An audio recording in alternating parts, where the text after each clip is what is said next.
This Torah class is brought to you by TorahAnytime.com. Okay, everyone. Agun Erev Shabbos. And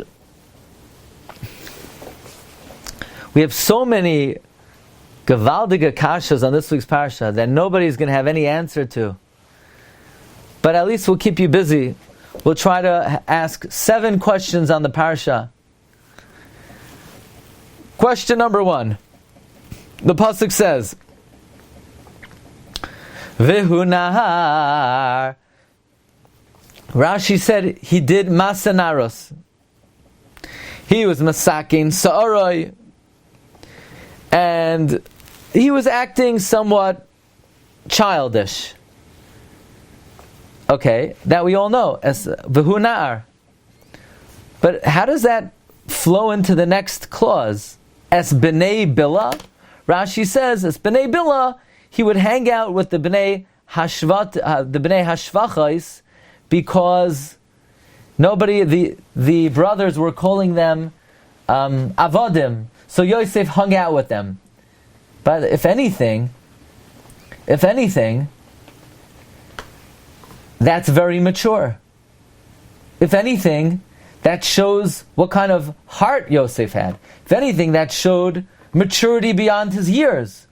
So the words Vihu nar as b'nei bila, really, it's somewhat incongruous.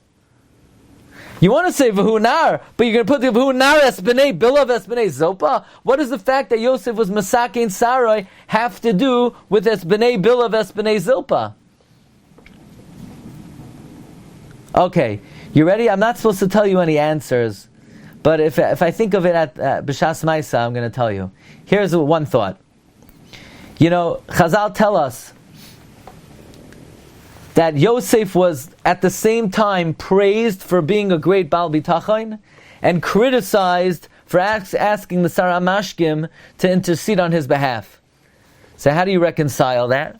So Beis Halevi writes, because Yosef was on such a high madrega bitachon, so he's held accountable that he could have even risen higher. He should have had more bitachon. He shouldn't have asked the Sarah Mashkim. Same thing over here. If anybody else would have been masakin sarai or doing these things that Yosef did, maybe we wouldn't point it out, or it would not be a criticism. But Yosef was so mature beyond his years that he would associate with the downtrodden, and he would be sympathetic to the B'nai Shvachais, the B'nai Bila, B'nai Zilf. Therefore, relative to Yosef's incredible maturity at age 17, so Vihu nar, that part of him did not fit in. It's not just a regular criticism. If it would be somebody else, it wouldn't have been a big deal. But Yosef, look who you are. Look how the way you relate to other people, that level of maturity, it's not consistent, the hunar. Okay, next. Rashi, for the second time in Sefer Bereshis, says that when Yosef HaTzadik was asked to go check on the brothers, he said, Hineni. And Rashi says, Lashon Anava Uzrizas. Where else does Rashi say that? By the Akedah. Avram Avinu says, Hinenu, Haneni. Rashi says, Lashon Aniva, Anava, V'lashon Mizuman. Question. Rashi skipped a Hineni where he didn't say anything. When Yitzchak Avinu asked Esav, you want to catch me some venison? Esav said, sure. Hineni. Who remembers? What does Rashi say on that word, Hineni? Nothing. Why does Rashi only interpret Hineni by Avraham and by Yosef, and he doesn't say a word by Esav? Next question. This I wondered about my whole life. The pasuk says, "V'nira mayu chaloi moisav." They said, let's go kill him, and we'll see what will be with his dreams. So Rashi says, who said that? Rashi says, it can't be the brothers said that, because since they were going to kill him, They knew what was going to be with the dreams. The dreams would be batal. So Rashi therefore says, Hashem said the words. The brother said, we'll kill him, and Hashem says, and let's see what will be with his dreams. I don't understand. If it's Hashem, Hashem also knew what would be with the dreams. Hashem knew the dreams would come to fruition.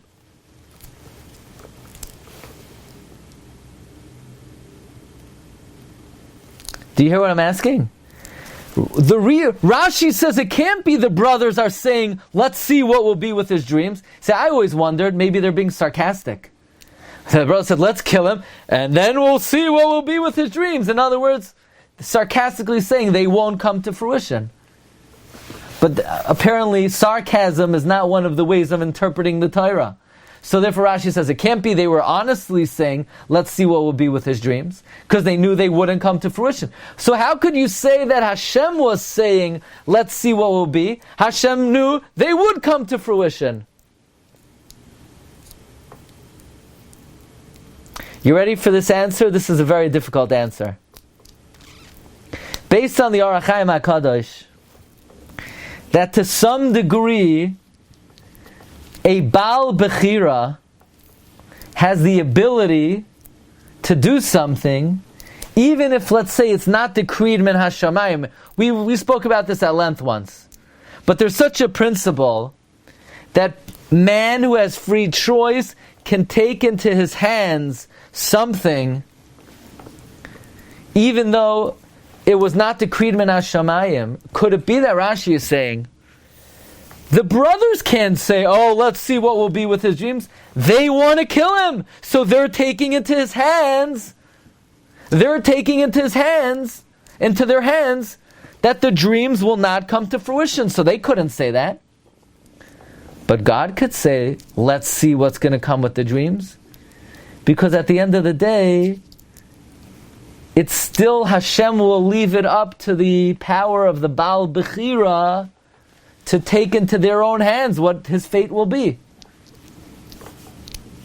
Very difficult idea, by the way, but it's, I think, an interesting ha'ara on Rashi. Next. This I don't understand at all.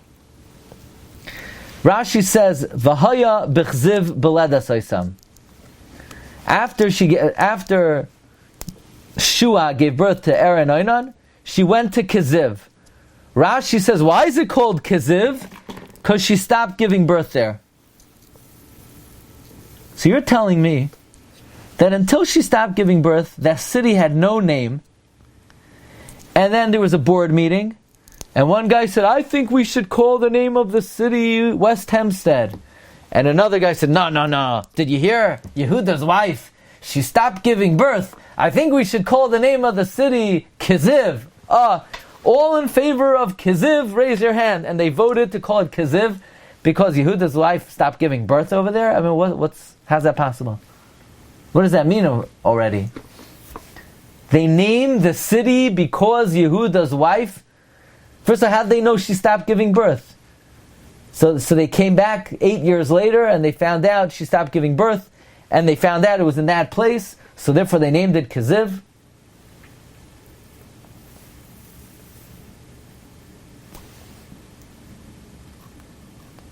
Alright. Here's another question.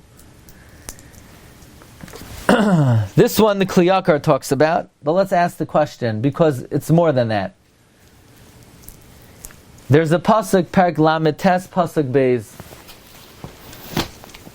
The pasuk says, "Vayehi Hashem es Yosef, Vayehi Ish Matzliach, Vayehi beveis." The pasuk says the word Vayehi 3 times. It could have easily not said it at all or once. Just started with Vayehi. Vayehi Hashem es Yosef, Vayehi Ish Matzliach, Vayehi. What are all these Vayehis? And then if you count, and then including that pasuk in the next couple, there are a total of 14 Vayehis. All of a sudden, every other pasuk, Vayehi, Vayehi, Vayehi. Just tell the story. What's the Vayehi doing?